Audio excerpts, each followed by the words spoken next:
Hello, everyone, and welcome back to another episode of the TB&J podcast. Across from me is my buddy, Troy Brittingham. We're buddies now? You're Jeff? Thank you. And Dee's here today. Patty Hearst as well was pardoned again by... So, since you interrupted me with this podcast... I was hoping you would take this I'm as kidding. a hint to stop going down the list of presidential pardons. I was already at Clinton. We were almost there. Okay. It's true. There's only like Yeah, we were... Three left? Jesus. Anyway, this is the episode about Spider-Man Across the Spiderverse, a.k.a. Fuck for. Spider-Verse 2, whatever you want to call it. There's a lot to go into. Here we go. Do you want to know the worst part of that? I forgot about Biden. I remembered the other three, not the current president. Well, he's not a real president. He's just a well, lizard yeah, man. we didn't win the election, sure. Not the real election anyway. You know what they say the difference between Biden and Trump is, right? What? Trump was elected. You know.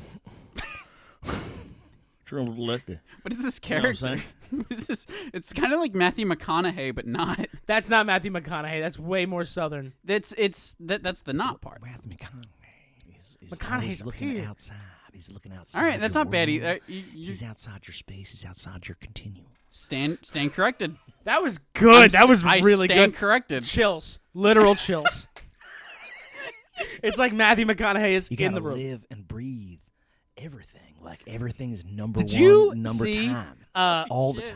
time. The Like this movie, Across the Spiderverse. It was amazing. Thank It's you. everything I was always gonna wanted. sidetrack It's us and the talk about Trump. Sad, amazing. The glory of this movie is nothing I could have done as an actor. nah, not you, Mr. McConaughey. That's why they had to draw it.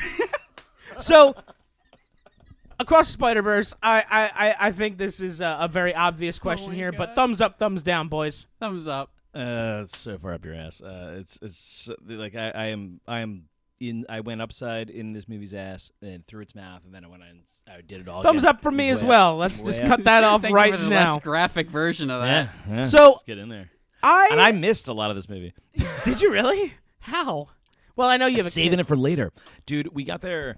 It was tough to get there because, well, for one, it was going to be a busy weekend, and I thought we were recording this when it came out, and it was the only time I was going to get to go. And we had That bought was the plan. tickets, and we had we had a free night, but it was like hard to get there time. And by the time we got there, it was I think a 5:30 show, I feel like, and we got there like just at 5:30, and like the way I've had and eaten, and that needed to happen, and the line was like 20 deep, like it was. Yeah, no, I feel we that. were getting there as the credits were on, but this was a 20 to 30 minute. This is a 20 to 25 minute wait, and I'm like, at best you got like 15 minutes of ads. So I'm like, so like I run in, get the kids seated, and go over to the side, and I'm running back and forth while the promos are on, because I'm like, I don't care about this shit. I mean, like, I do actually like to watch this, but like, it wasn't perfect. So I'm trying to like navigate this, and I'm like, how about like I run out, and like, I'm like, you don't care, like, I was filling them in. The kids fill me in what was going on, and I think I got the gist of it. I really missed a lot of the Gwen Stacy opening. Is really what I missed. I don't think I missed something else, but like, yeah, I definitely missed some of that Vulture stuff, and then the introduction. Oh, the Vulture stuff's pretty deep. It's yeah. really cool too. Well, it's not that. It's not super deep in, but it's 15, I'm 20 saying minutes? that's No, it's really not that deep. The Vulture? no. I'm just saying He as meant far deep as into the movie. Yeah, I know what he means. I'm- Deep into the movie. I'm Sorry, I'm saying more of like of as stuff to like. I feel like missing that much of the movie is like and it's not like a ton of it. No. but- I like I said, I ran and saw some of the initial Gwen Stacy Gotcha. stuff. I saw her like drumming and with her Sure, band, and like, and I got the general premise that they were like kind of recapping it. But then I really missed her that kind of opening. But like when she gets to Vulture, and then like when they show up, like, we did miss, like probably like 10 minutes of the movie. but it's a long movie, and it was I honestly just chucked it up. I was like, I know the premise. I know that they. I got the idea that they're telling it from Gwen's point of view in this one, which I thought was neat, and then they jump over to the Spiderverse thing. It's like basically missed like the prep, like the concept of the movie and the premise. So I was like, okay, I think we're all good to get where this is going. And then I think we followed it all pretty well, and it was so gosh darn beautiful, and it gave me something to look forward to when I see it again and buy it and purchase it and watch it and go to sleep to it like forever. It's so pretty. It's so cool. It's the style, and everybody and tons of people are trying to do the style now. Like Puss in Boots did the style. Really? Puss in Boots 2 does Spider-Verse stuff during the action scenes. They can't. They man. Everyone's trying. What do you mean? What do you see as the style? Like, what do you consider like? Because there's a lot to it. Yeah. So No. I mean, it's not fully Spider-Verse because Spider-Verse is the only thing that's fully Spider-Verse. But yeah. What do you mean you see stuff in Puss in Boots? That's that. It's a lot of the sort of the colors and kind of a mix of like the 2D plus. It flips sort of from the 3D models to sort of the 2D kind of comic book look of it. Okay. The colors are not similar to this one, but maybe the last one. Because like, this one's really, really colorful. Well, yeah, they like what I see as a couple things that they're doing. They're using like some 3-dimensional shape. Yep. In coloration. So like the best thing I could probably show you is like this one artist that they use. It's almost like a mosaic when they do it. So like it's like a million different like pastel colors like all kind of done, and it's almost like, oh, it actually is Wolverine, but like it's almost like if you step too close to it, like it would just look like shapes. Kind of like that. But they also have like where they sketch in like the Vulture was very much like this. It was all like in Da Vinci. Yeah. So they mixed the style mixtures that were present and everything. Like just the Sex Pistols logo like for Hobie was insane. Spider-Punk was amazing, and that was such a cool concept, like to have him in. And they do all this stuff with the frames. Like there's so many layers deep to the characters, and that's where it's like you can't just like try to do some of the things like that's done for this series, and it's like really well done. And they did the. It's so cool.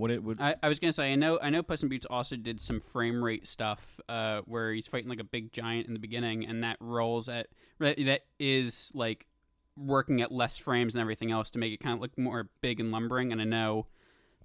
Miles swings at lower frames in the first movie until he knows what he's actually doing. Yeah, right. Mm-hmm. No, that is neat. I just felt like so many of the things were just absolutely stunning. Like Miguel's laser whips are really neat. I'm trying to think of some of the others. Oh. Is Spider-Man India Parkour? They call him Pav. What is it? They call him Pav. So Pav is that whole sequence is absolutely stunning, and the way he uses like the kind of yo-yo like bracelets like with his whip, like such a cool concept. I loved really just all the parts to it. Like they really did sell the pointing and laughing meme again. Somehow. You don't know how many times they can get away with it before you're like, this is the least funny thing in the world. I really liked when the one Spider-Man comes out. He's like some kind of, I don't know, whatever. And he's like, where is he? And then like he's like hiding on his back. Do I have web on my face? I mean, maybe the only thing I think is the main complaint I've heard about this movie is just like, well, I don't know if this Spider-Man can escape all the Spider-Man. Like it seems a little OP for this character. I do like how they had Hobie's kind of they prefaced a lot of it. You know, this is their they sold the storytelling, I think, on kind of like the setup for the whole thing. So it was neat. What did you like, Jeffrey? Fucking Spider-Punk, man. Spider-Punk is it should come as a surprise to none of you in this room that Spider-Punk is my favorite Spider-Man. Obviously, I'm a diehard punk rocker at heart, even though I don't always portray it in real life. But Spider-Punk coming out and just absolutely being a punk by helping Miles escape, showing him exactly what he needed to do, and then leaving Gwen his interdimensional transporter watch, just being like, here, use it, because I fucking quit. I'm out of the Spider Squad. And I'm just like, yes, yes, yes. And he's sort of almost kind of like a key into almost what the movie's about a little bit. I mean, it's about a bunch of things, but like one of the main things is like kind of like this anti-authoritarian, like not doing what you're told just because an authority tells you to do it kind of thing, which is the whole idea of sort of the Spider-Man thing. And also it has sort of a double meaning of, it felt like the animators were kind of saying that, or not even the animators, but like everybody who worked on the first one was just saying that about the like superhero movie industry in general. Right. You don't have to do the same thing. Like, what's crazy is that like, I hope people eventually go back and like see Web Warriors and the fact that like they've been doing across the Spider-Verse and like variants of Spider-Man for like a long time. Like it's been part of his lore for a good bit now, and like and it's cool. Like I've really enjoyed like all that stuff. Like they always sold it well, and it really works. I think in the sense that Spider-Man has always functioned as a bridge character. Like, so he's the face of Marvel, very distinctly, and he's always been in like the in the comic books, like the Marvel team up.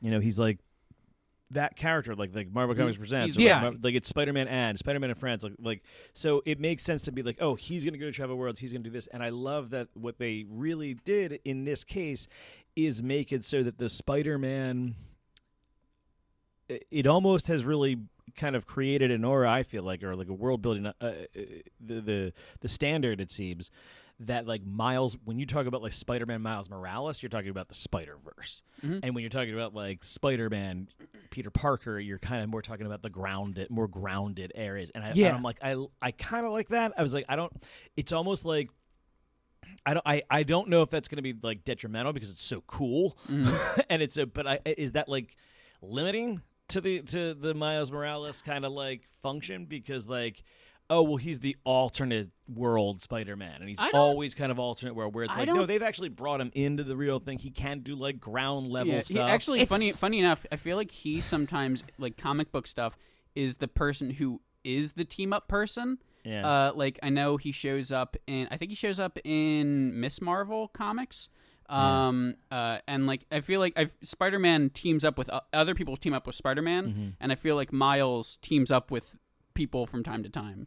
That's cool. It's I also think he's like a champion too. It's also put really him on interesting. some of the younger the kids teams. So there's a new Spider-Man video game that comes out this year called Spider-Man 2. It's a sequel to the PS4 game, and you play as Peter Parker Spider-Man and also Miles Morales Spider-Man. Okay. And Peter in the new game gets the symbiote. He starts being Venom Spider-Man. Okay. And Miles is the one who's like super concerned and has to like try to bring Peter back. Yeah, that's cool. And get the symbiote off. And it's Kraven, so. Yeah, Kraven's in the game as well, and fucking Venom's. Spider-Man's got a great rogues gallery, and I've always loved Spider-Man the best when he interacted with other characters. Like he just bridged, and like the whole thing was just him getting his ass beat, going back to the drawing board, like trying to get his life together, while trying to figure this stuff out. Meanwhile, like he'll run into this guy that helps him out here, and then he just keeps getting his ass beat until like eventually all the people that he met along the way come back and help to get like the thing. It was like their Avengers Sinister Six. It was like, which someday they'll do this, and it will be pretty cool. If you get a Sinister Six versus Spider-Man, because this is the thing, they want to try to do a Sinister Six Spider-Man movie 1 video game without Spider-Man, and you're like, this is not fun without Spider-Man. The right. whole idea, right, it'd be as dumb as if they made 2 Venom movies and have a third one on the way that was without Spider-Man. Yeah, There's a third one. There's a third one coming out. It's in the works. Listen, really, I'm not necessarily opposed is it a rom-com? to them doing something like doing a Sinister Six type of movie to introduce characters and then having some kind of crossover with them. Like if you want to do Sinister Six and then do like basically have Venom be the Spider-Man character, fine, but it's stupid. Like it's not it's not a Sinister Six movie. It's not what anybody wants. It's not the thing. Like I don't care how you twist it. Like that's cool. It's not wrong. Like if that's what you have and that's what you're gonna do, fine. But like, Little off everybody topic. wants to see Spider-Man versus the Sinister Six, and like I would see 3 movies of that.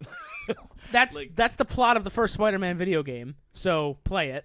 But No, I don't want to see it. little I off don't wanna play topic. a video game. What's your ideal Sinister Six? Because they change a lot. That's true. They do. I think that like I said, the ideal is that it's at least a 2-part, if not 3-part. I meant the members, film. but yes, that too. Like so, I could see like them doing at some point like a new Spider-Man, and then like the sequel is part 1, and like it's like Sinister Six, like Spider-Man and the Sinister Six, and then you have like Spider-Man 3, like Revenge of the Sinister Six. Like I would love that.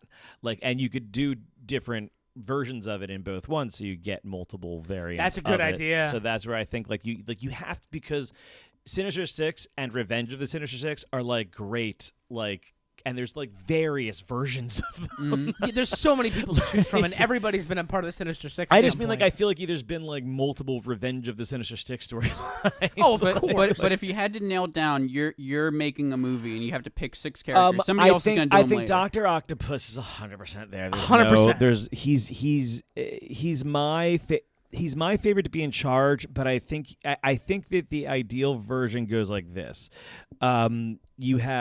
You have some so. I think what you do is you probably have like if you can make a perfect like scenario movie, you get some kind of Green Goblin in the first movie, whatever his first direction is that. But then what he does in the second is like either build like he makes the Sinister Six in the second movie and then gets killed up and you get Doc Ock, or you just reverse that, which I think I'm more keen on. Is that like in the Sinister Six you get in Creation 1, like so the second movie you get Doc Ock leading it. I think you get Doc Ock, Sandman, no Green Goblin. Like I think it's Doc Ock, Sandman, who will probably eventually turn by the end of it. I'm partial to Mr. Negative myself. I could see a Mr. Negative. I'm really partial to a couple things because like I would love a Hobgoblin, but I don't think I would want it really in this. I kind of like them. He's like a third, but like so anyway, Doc Ock, Electro, Sandman. I was going to ask. I'd probably Vulture. have Vulture. I feel like Kind of a I was Vulture. going to say one. I feel like one electric guy has to be in. He has Electro and Shocker. So. Right. Who else? Craven. I'd take a Craven, but I don't really need a Craven. I'm trying to think who else is in it. Do you want like a scorpion or a lizard or I could take rhino? a Scorpion. I don't like Lizard. Rhino's good because I like the idea of having characters. You gotta that have, like, a are tank on the team, right? Sentimental, like yeah. But there's still like feel like ones I'm forgetting. Oh, there's Who else do we know is on Basically, Revenge? everyone in Spider-Man's Rogues Gallery has been a part of the Sinister Six at Is- some point. Like a Mysterio, but Mysterio would be in it. Mysterio, I would need in it. At least one of the versions. You think I would so? need- yeah, Mysterio definitely. I could see Mysterio leading the Revenge. He's like remaking the team, and he's got them all like under his little spell, like thinking that Well, it he's part of them. depends. It depends on the version. If it, So I could see that. I could see like a sequel where like so you beat Doc Ock in the second one, and then in the next one you get Mysterio trying to like rebuild it or something, but then it's revealed to be like you go back to Norman Osborn, and I think what you get is like you probably get the big kind of Endgame thing where all the people he helped met along the way, like the Sandmans, come back to turn. Like so, I think like a Rhino type of situation, like any of those characters that were like used to be Sinister Six that maybe he like turned over or got like change of heart, like whatever those characters' journeys are. Because then you get like a lot of those characters actually go through things, and like you get all of them, and maybe a couple side superheroes along the way to come back and battle like a reborn Norman Osborn, and maybe even Doc Ock like turns at the end to help. Like I think you could do a really cool like There's end trilogy options. of that. A lot of things to it. All right, back to Back to this movie, then. Spider-Verse. That was good interlude though. Yeah, it was great. Just skip over. Put a timestamp on it. Yeah. I'll do that for sure. Totally. I will say this on terms of Spider-Verse stuff. You were saying earlier you don't know if that sort of thing, like this thing of Miles being the Spider-Verse Spider-Man, hurts the brand or helps it eventually down the road. Yeah. I straight up think that like Miles is probably the fastest kind of growing character into like iconic kind of character. Like, I feel like there's people who It's got a really cool power set. It's to the point where I think that if you say Spider-Man, people are like, which one? And and you can't say that for like there's like 4 Captain Americas and people are like, oh, Steve Rogers, yeah, that one. Right, like, right. Nobody. No one means asks. Falcon. Though I wonder what'll happen after this next movie. Yeah, Because Secret Invasion's like tomorrow or something. Secret also Invasion true. drops tomorrow. That is correct. I will say I fucking love the Spider-Verse movies for making me watch a comic book and not hate it. Like, there are so many terrible ways this could have gone with the animation, and they did it like the one fucking way that was absolutely perfect. well, it nails the tone, it nails the art style, and I love all the different fucking universes having their own little spins on it. Like, fucking Gwen Stacy's world is like super watercolory. It really looks like David Mack art. Like Yeah. and there's like a lot of like painting elements to it, and like it all fades. Like the worlds are so cool. And the little details where, like, her hair subtly changes colors depending on her emotions. Yep. It gets a little pink or red whenever she's feeling like love, and it gets a little blue whenever she's, like, angry and fired up. It's so fucking amazing how much absolute artistic detail went into this movie. And I brought Red to see it with me, my fiance, last night, and she's not a Spider-Man fan at all. And she really enjoyed this movie. She really enjoyed just watching it, and she enjoyed like the fucking comedy that was in it. The writing just brought her right in. She didn't see the first one. This is her first Spider-Verse movie, and she was immediately just right on board with everything that was happening. And they did a really good job of that. And fucking everything about this movie is phenomenal.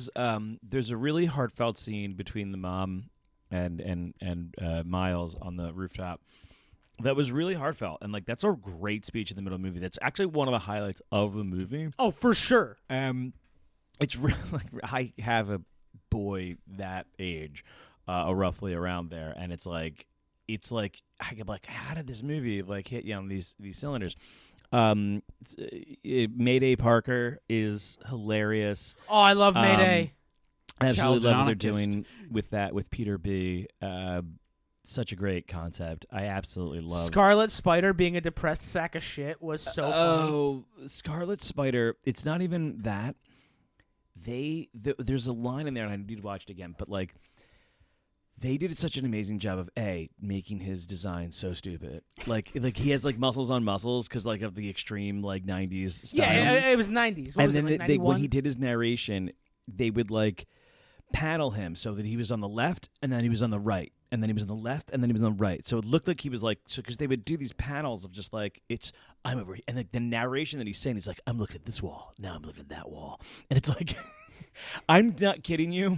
He's like they did try to make him like I am on the like this different kind of like character that was like the writing was so bad back in that day. Like it was just like kind of this. They tried to be Spawn or Batman or like it was just weird and. It was bad. the 90s. Everybody was trying to be dark and brooding. And yeah, it was dark and brooding, and that was like. But it was just they captured the bad writing of it more than anything else, and that was my favorite thing. I'm like, oh, it's just written bad. Like, oh, the dialogue's just bad. Like that's the joke here.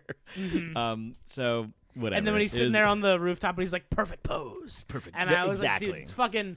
I It's love so incredible. My favorite thing about him is that everybody else in these movies, like the big like the running, not running joke, but like the continuous thing that they keep going back to is, okay, let's do this one more time, and then they go into everybody's backstory, Right. and then they pass by him, and they're like, "What's up, Ben?" And he's like, "My sad backstory." Yep, And they don't show it.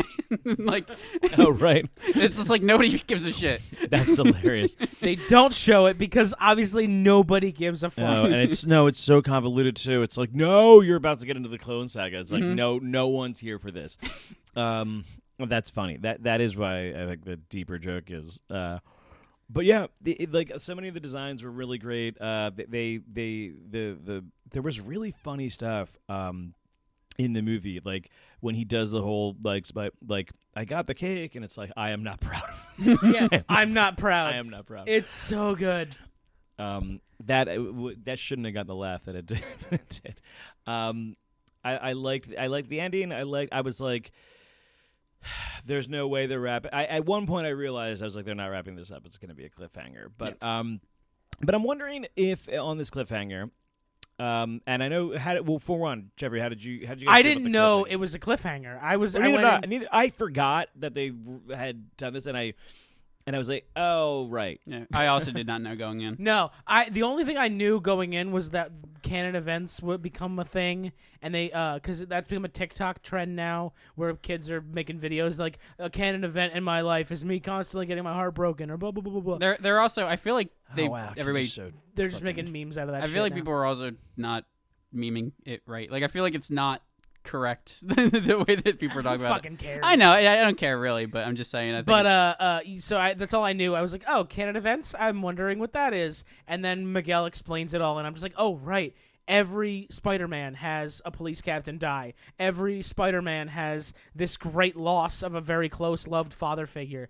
Every fucking Spider-Man has these same events that always happen. And they really did show them all. And, the best cameo though is 100% Dong Lover. Dong Lover, like Donald Glover. like and just the whole.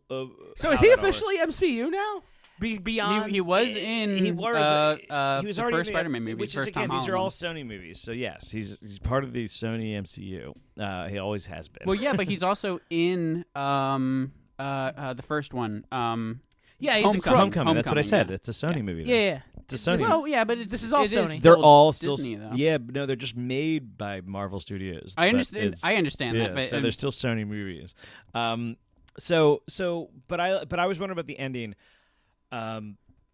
If do you think that they? Because I feel like we're at a misdirected, and that we find out pretty early on that Miles and his uncle are not bad guys. Because you got all these impressions at the end in that world that there's a Sinister Six that are in charge of things, and I think they're outlaws in the sense that the Sinister Six fucking run things and they're outlaws to that. Are you saying six or sticks? Six? I'm trying to say six. Sorry. And if I misdirect, I wasn't gonna call it out, but the Sinister Six is in charge. So I think a quote unquote officially, like it's a post-apocalyptic type Sure. world where like so them as outlaws makes them like Robin Hoods, Right, makes them there- good. there is so good I guys- think, they're like hard and mean, but that's the world they live in. And I think that like they just don't know who he is and what's going on here. They're good guys in the same way Mad Max is a good guy. Yeah. So I think that's what we're gonna get, and we're gonna see that he's gonna, somehow save this world and make it. Yeah, and I think that's a cool storyline to see. So that's my guess. I don't think he's going to be truly a bad Miles. He's not going to be Kilometers Immorales. Hate that. Hate it. Where's my? That's what you deserve. That's all you get. I said. Now I'm back on board. No. I'm back to liking it again. Jeez Louise. I love it when people double down on bad jokes. That's what I do. Yeah, doubling down is the best. How did you guys feel about seeing Spider-Man 2099 making a big old screen appearance? I think he's very cool. I think he looks a lot cooler in this than he did at the end credit scene of the last one. And I thought he looked cool in the last one, but he got a little bit of a glow up since then. he's pretty beefy now. He's real beefy. Oh yeah.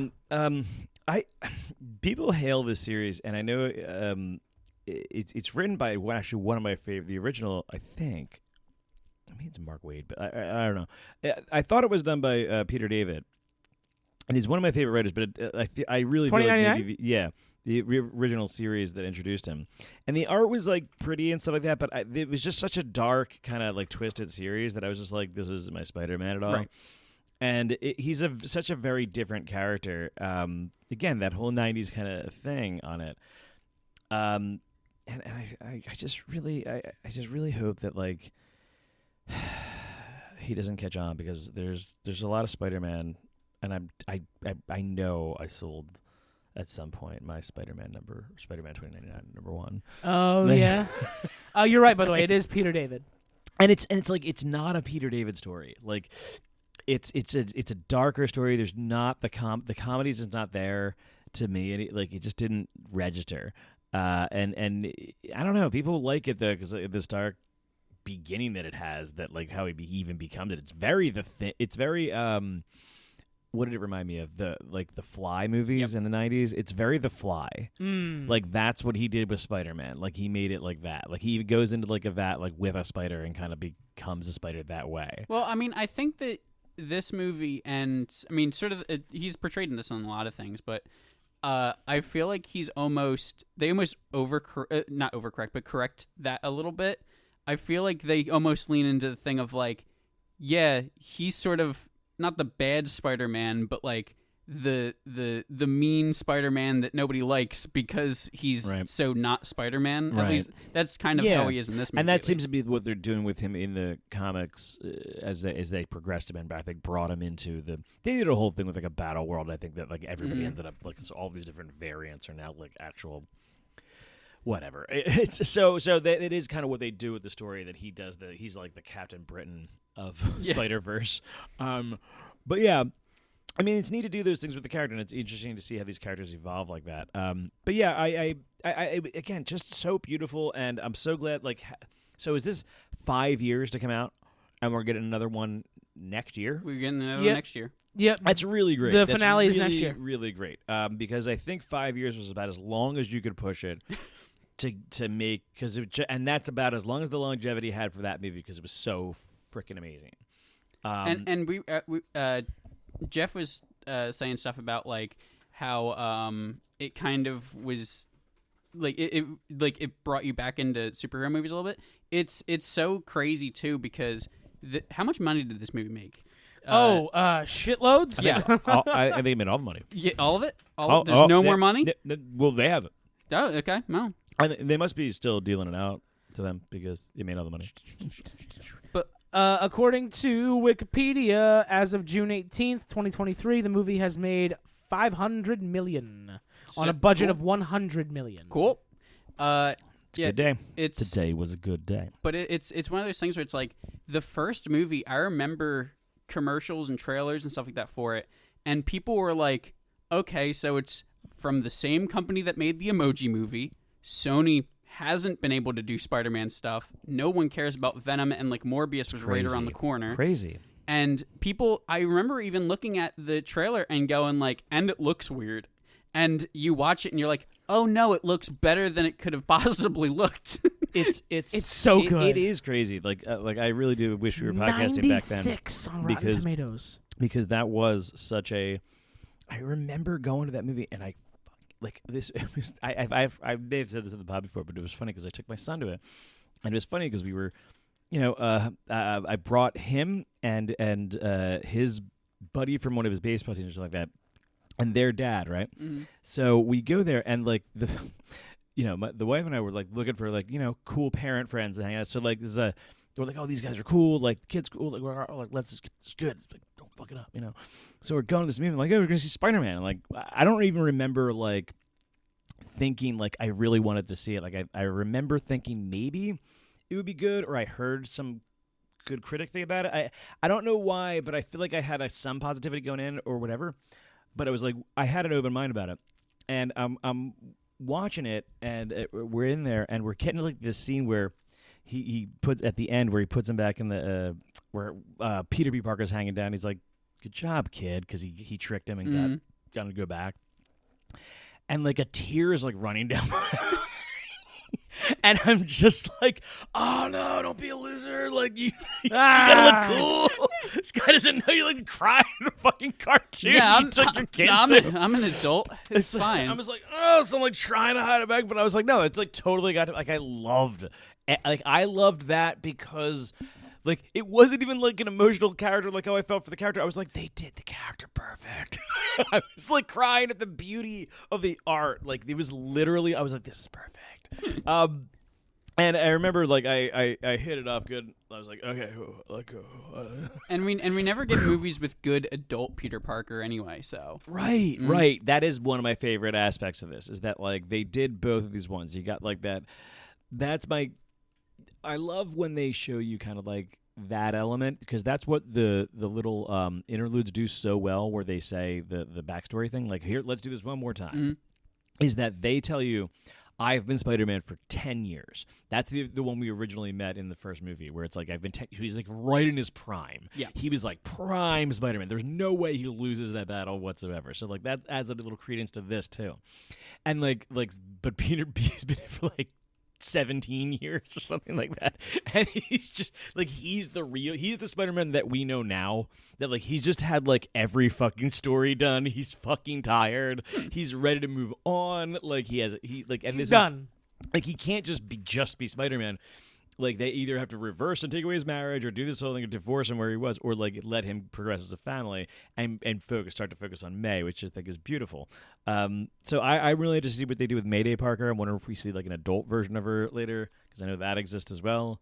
Yeah, I don't think they're just gonna like leave that gold laying around. They're gonna absolutely mine the fuck out of it. She's just another Baby Yoda. They're gonna make fucking Mayday Parker Halloween costumes for babies, all sorts of shit. Dude, this goddamn movie was so fucking good. I cried my eyes out quite a few times, and it's just I don't know, man. I'm so overwhelmed by all the good shit, all the good art, all the good writing. We haven't talked at all about the Spot and who's great. Spot, villain that came out of nowhere. You're absolutely right. We never once mentioned Spot. And another thing about it is we keep talking about like the art of it. The soundtrack is really, really good too, and specifically the Spot's theme. If you look up, anybody listening, if you look up Spot Holes 2, Spiderverse. But not on Pornhub. No, it's on you. Go to YouTube. Go to youtube.com and type in Spot Holes 2 Spiderverse. And then skip the first couple because they're not going to be what you want. That's a cool theme. Miguel O'Hara has a cool theme. Gwen has a cool theme. But they've all got great fucking music. So what's his name? Doctor. I can't remember the name of the actor, but he was in Schwartzman. Yeah, Andrew John, I think. No, I'll have Jason it. Schwartzman. Jason Schwartzman. Yeah. Arnold Schwarzenegger. He's a great character to play this. He's perfect. He's such a good little kind of villain antagonist guy that's like unassuming but also very like destructive in his pursuits, like very very very par for the course. And his voice is so distinctive. It took me a second to figure it out. I was like, oh, this is a good Spot though, and he looked so neat.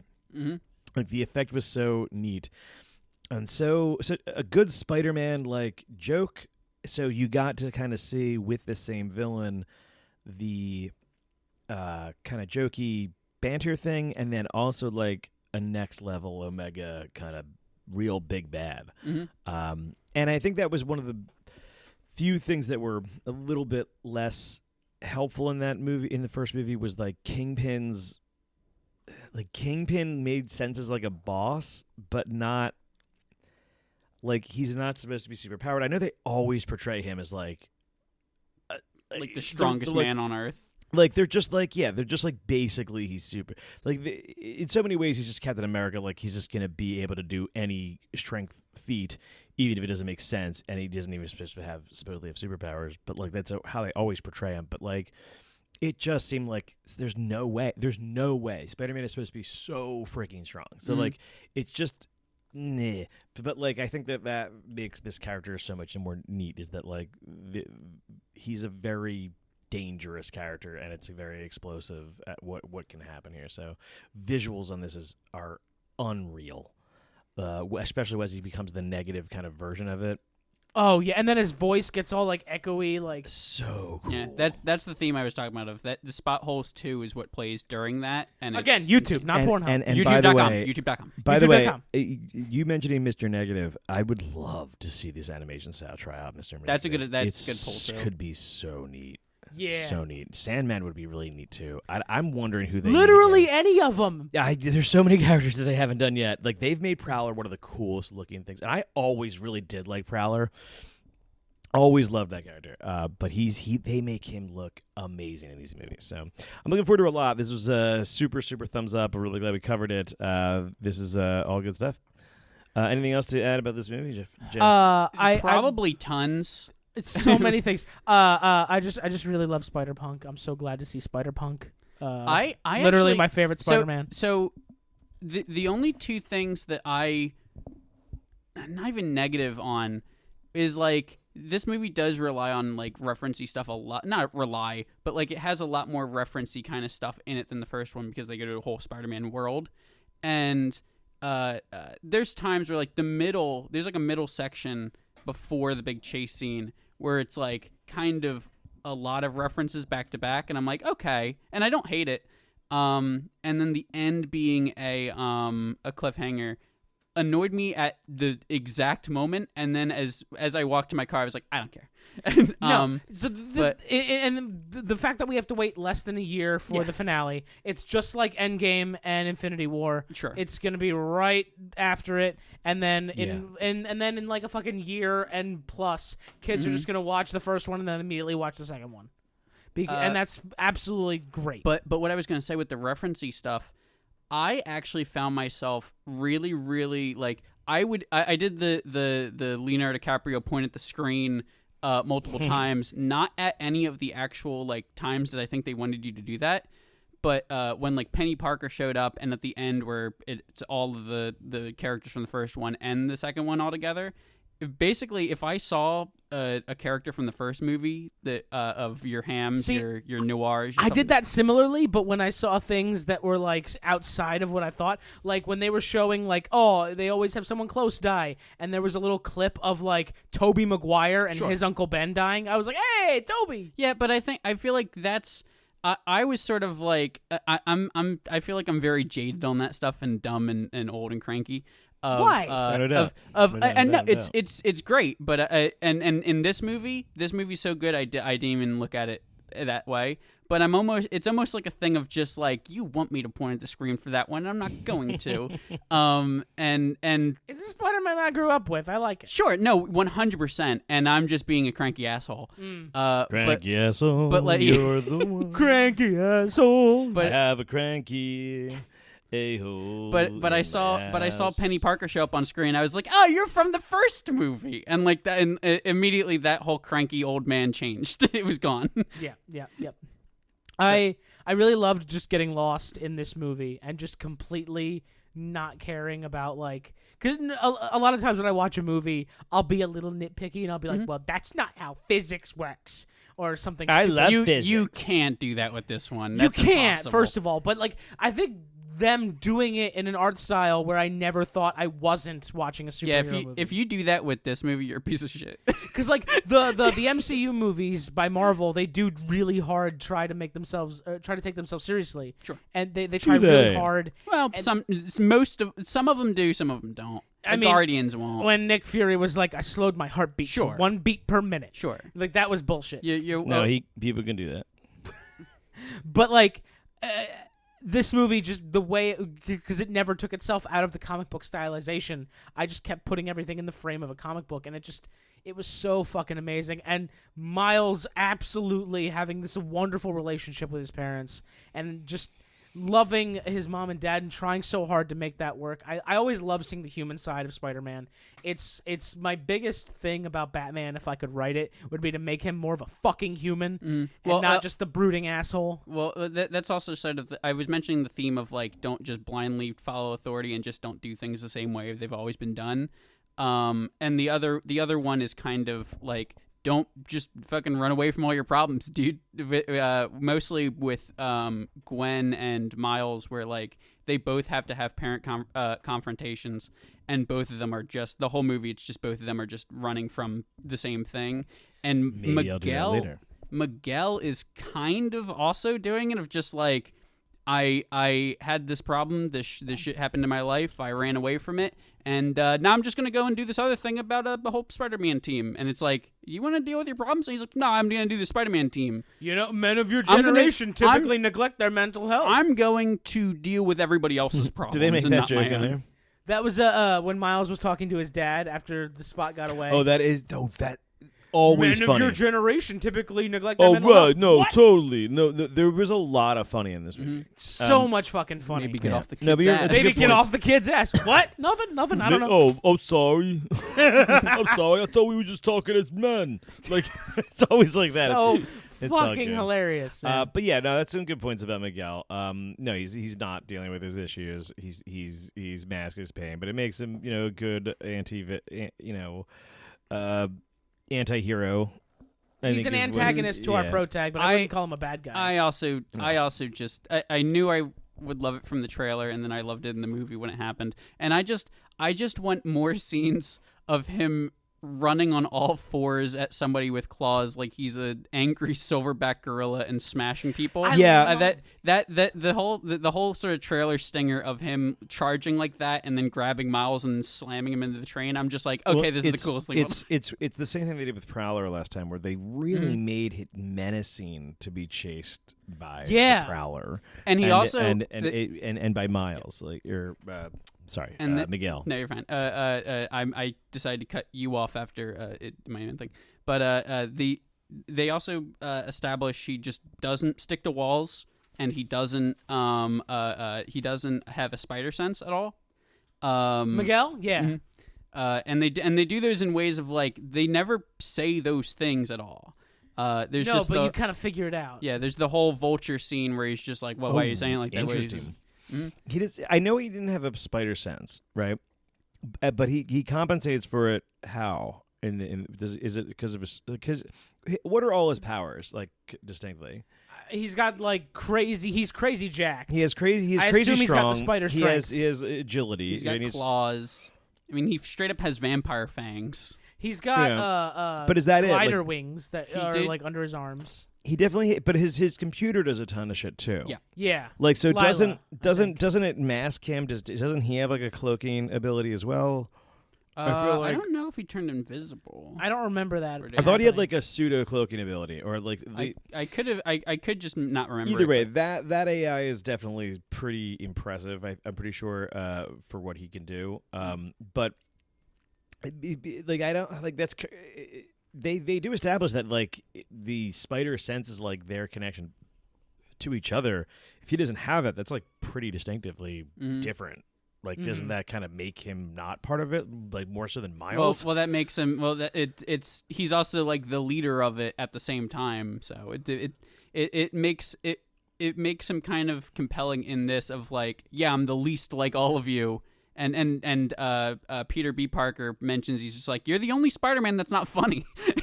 Of like, they like really establish of just like he's just not like Spider-Man. He's just not Spider-Man. Yeah. According to Which Wikipedia, is funny because that's what he claims about Miles. Yeah. According to Wikipedia, Miguel does not possess an extrasensory spider sense. Instead, he possesses enhanced vision and hearing, which the original Spider-Man does not have. He can see in complete darkness and can accurately perceive and zoom in on people and objects that are a great distance away. Yeah, I thought he had some other compensating powers. His enhanced vision causes him to be extremely light sensitive, however, requiring that he wear tinted glasses to avoid being blinded in normal lighting conditions. Huh. Yeah. Interesting. Yeah. But yeah, so no spider. So that means that means when he's in his civvies, he just wears sunglasses all the time to be cool. Yeah, he wears sunglasses at night like Jack Nicholson. Anyway, I think we're done here. Yeah, I think that might be it. We have a letter grade. Letter grade, fucking A+. Troy, come on. Yeah, I'm trying. I'm gonna go A+. Yeah, I'm trying to justify not an A+. But this movie, I swear to God, 10 out of 10, no notes. Is it? Where's your comparison? First one versus this one. Wow, let's go. That is a They're good one. both. I don't know yet. Great. I can't put it above the first one only because I've seen the first one like 100 times. And I haven't done it. I need to see if this one. I usually put the will. first one above the second one and things like this, just because I try to grade it on like this came out of fucking nowhere and it was amazing, and this is following that up, and it still did a really good job following it up. It wasn't just playing the same song over again. So both really, really excel. It's hard to say which one would be better. I think that we can all agree that the last one will be the worst one. Yeah, probably. I think unless it's amazing. Can they beat that? That's the only thing. If the last one's the best one, that's everybody looks for that. Everybody looks for see can the last one be the and that's all anybody wants, right? And that's all we want. We want the end to be perfect and everything we want. Perfect, man. We want it to feel like when we were young. Make me feel young. Put Bran on the Iron Throne. No. No, I didn't even watch the Endgame. show. We want Endgame. Oh, I'm sorry. I think I'm also first one only because I'm gonna say first one right now, and then after I see the third one and it's no longer a cliffhanger, I'll change my opinion probably. Yeah, No doubt. it might be one of those things you just have to watch the whole trilogy and just really appreciate it. Yeah, because the first one you can watch on your own. This one feels like you're probably gonna have to watch. Yeah, it eventually with, just be like a three movie repeat. Yeah, like fucking Lord of the Rings. You can't just watch one. I think with this you can watch one. No, but I'm saying like one, one by itself. Sure. Well, no, I think you can not watch the first movie. No Like, one, no one who's listening wants to hear this conversation. That's fair. It's not incorrect. That's fair. Okay. All right, that is it for this episode of the TB&J podcast. I love. This is why we need D. This is why we need him to reel us in. Thank you all for listening. Please like and subscribe This was our Quip on Thrips. and all that fun stuff. And we'll catch you next time. It's currently 1-1 Braves and Phillies. Let's go Braves! Bring it on home, Braves! Yeah, no, they didn't care about the last conversation, but they care about this one for sure. It's over the end credits song. Nobody's listening.